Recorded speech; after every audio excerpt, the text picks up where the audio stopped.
I'm going to show you how to hook up your MIDI keyboard controller or your pad controller for the Beat Virtual. It's real simple. First thing, you do need to make sure that you do plug in your keyboard or your pad controller first before you start up the BTV. So go ahead and do that. Then start up BTV and go to your systems.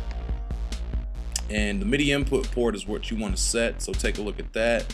I'm using the Triton LE. You want to go to the drop down menu and you should see the controller. Your controller should be in there. If not, just make sure you do have the updated drivers for it. Make sure to set the MIDI output port for the controller as well. And that's the first thing you want to do. A good way to test it, just go ahead and close that. Let's go to pattern, hit new, go over to one of the factory kits. And the first thing you want to do is go ahead and push on the C with your mouse or with the keyboard on your computer. And then go over to your pad controller and make sure that the first C matches what this note is, this kick.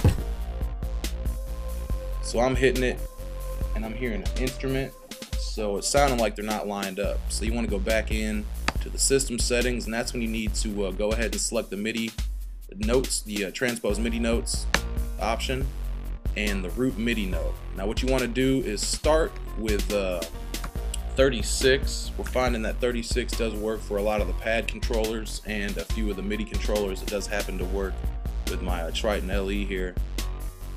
And what the transpose MIDI notes does is basically it just slides your sounds up and down on your keyboard and basically lines them up right like how they are in the BTV.